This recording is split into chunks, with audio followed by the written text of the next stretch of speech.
Hello, beloveds. Uh, I know we've been going over some different myths and various topics, and today I'm asking the question, is America becoming Russia? Because I really don't know. Just curious about your thoughts. And start my business today, dear. International Women's Day in Moscow, Russia. My roommate and I had just left a party raided by the militia or the police, and everyone scattered for the stairs with the militia on their trail. We grabbed our bottle of Slichnaya and darted one flight down and headed for the elevator for a clean getaway. Except the elevator had other plans. Another few flights down, the elevator stopped, the doors opened, and in walked three tall, diverse men from three different racial and cultural backgrounds. With a vodka sticking out of my roommate's bag, one man approached us because the elevator was stopped. We weren't going anywhere, asking about our evening plans. We were going to go to our favorite club for ladies' night to celebrate International Women's Day, but it was still early and the club wasn't open, and we couldn't get out of the elevator. So here we are, stuck in an elevator with these three guys, bottle of Slichna. Yeah. When the elevator doors finally did open, he invited us back to their place for a toke, and we gladly accepted in case the militia were rounding up people on the ground floor.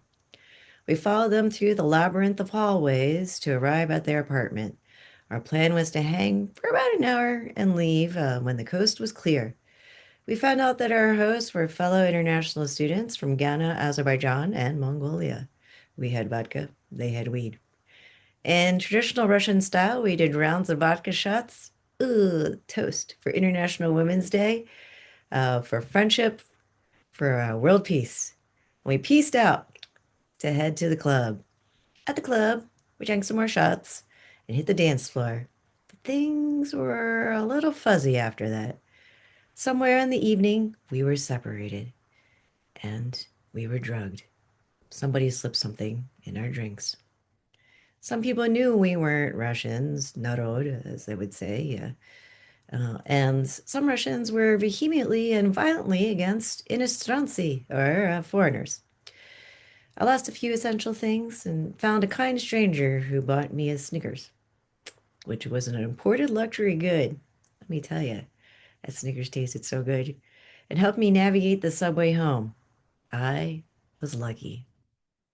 The next day, my roommate hadn't come home, which wasn't the first time, so I wasn't too concerned. But one day turned into 3 days, and I began to worry. My Swedish roommate, who looked like Pink, but with orange spiked hair, showed up at the door with bruises all over her face, so swollen. Her clothes were torn and bloodied. They didn't give her other clothes. She had bruises all over her body from being kicked mercilessly, and she was still wearing her favorite orange Doc Martens, unscathed. But she didn't remember much. She did remember that she was cornered in an alley and fought for her life. She was robbed of her cash and passport, lying there for dead. Thanks to strangers wandering by, she ended up in the hospital for a few days. We, like everyone else, carried our passports on us, for the militia could ask us any time for your documenti, your papers. If you didn't have them on you, you could be dragged off to the police station, in theory, and disappear into a detention center or in some gulag work camp in Siberia or elsewhere. She got in touch with the Swedish embassy for a piece of paper proving her citizenship and got a new passport made with new pictures taken after her face was less swollen. We did a lot of makeup. She lost some cash in her pride for being able to handle her liquor and a fist fight, and eventually healed her physical and emotional wounds. We ended up going back to the club, asking the bouncers and the bartenders that we knew well about the people who had drugged us. Nobody saw anything suspicious, or if they did, they were paid off. A month later, neo-Nazi skinheads announced that in honor of Hitler's birthday, they planned to kill one Asian person a day. I have no idea how Hitler and Asian people are connected, but that was their thing. They blamed foreigners for their problems. for the economy, for politics, for taking their jobs, and for making their lives miserable. So they decide to make Russia great again by targeting Asians, and the militia were in on it. Once I had found out through the Asian wire that I called, or the informal network of tell everyone you can, I stopped taking public transportation to school and to work. I worked as an English teacher at a private academy and tutored English to Korean families specializing in accent reduction and American pronunciation. You know what I'm saying? Yes. And I don't think I stole any neo-Nazis' job, but better safe than sorry. I would periodically get stopped by the militia and ask for documenti, my papers or passport, and they nodded off that I could pass and not get randomly hauled off for whatever charges that they make up. I dressed like a European, not an American. I didn't bring a lot of clothes from America and bought clothes and food at the Russian markets outdoors, where you had to carry your own bags and ask for the amount of grams or kilos of vegetables, fruit, dairy, animal products, whatever, and haggle for the price. I lived like a local because supermarkets were really expensive. You'd have to be a rich bureaucrat or politician to afford prepackaged, convenient, and imported groceries to afford such a luxury. Luckily, my Russian was passing, with a bad accent, of course. Sometimes people in the market would call me Nasha Radsvinitsa, our relative, the feminine form. My great grandfather on my mother's side was Nikolai, who came to America from Russia, so they weren't wrong. Sometimes they thought I was Central Asian from one of the stands, Kazakhstan, Uzbekistan, Turkmenistan, Tajikistan, or Kyrgyzstan. Not Pakistan, but five of the stands. Where there are many Russian Koreans that were forcibly migrated out of the center by Stalin. And the militia would let me go. Woohoo, knock on wood. Only once did a group of skinheads almost start a fight, but we brushed them off. Like we would, like, you gotta hurt a Ratsvanitsa, and walked away coolly and confidently, unscathed. Such a tense moment. Oof. My other Asian friends weren't as lucky. A fellow Korean adoptee got her teeth kicked in by a group of skinheads, completely toothless, while the nearby militia were paid off to look the other way. They were just staying in there watching. She had to go home to the US and get $6,000 of dental work. Others were beaten to inches of their lives and recovered. Some didn't and died. With my close KLA friend, Korean from LA, Korean American from LA, we collected our informal Asian wire stories and marched up to the gates of our American embassy, waving our blue passports. The staff were completely unaware of what was happening on the streets of Moscow, and we kept on asking for someone who could do something about this to alert other Americans here in Russia and abroad. After many hours, it's like a half a day, John.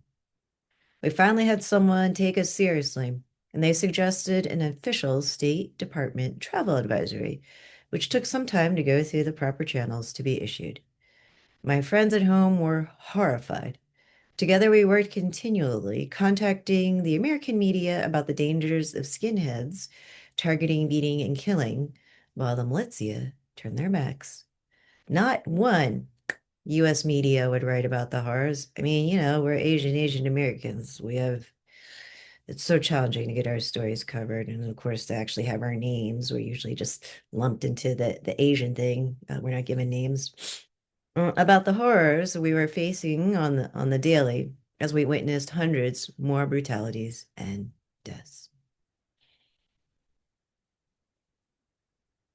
Until an American Marine, who happened to be African American or black, was brutally beaten by a group of skinheads. Everyone took notice, and he was given a name.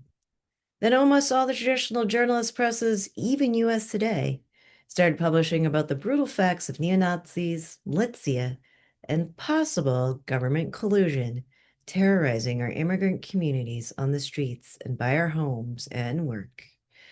The Russian government worked with the neo-Nazis while the militia didn't interfere for what was called managed nationalism or controlled nationalism, often ignoring the neo Nazis or skinheads' violent crimes. Russian leadership leveraged anti extremism laws targeting the opposition party leaders. If there were protests, the neo Nazis beat the protesters. If there were elections, skinheads monitored, quote unquote, the vote. In exchange, the neo Nazis got government access and therefore media access to glorify their platform. And that's how I unofficially started my career as a community activist. You might be thinking, Judah, but what does this have to, how's this tie in to start my business today? Remember how the neo-Nazis began because of rising food costs and backlash of foreigners taking their jobs? No worries, I get there. I know sometimes I can be theoretical, um, like a professor. Under the Soviet Union, the government provided jobs, housing, education, healthcare, and other human services for their people. Under communism, private enterprises were illegal.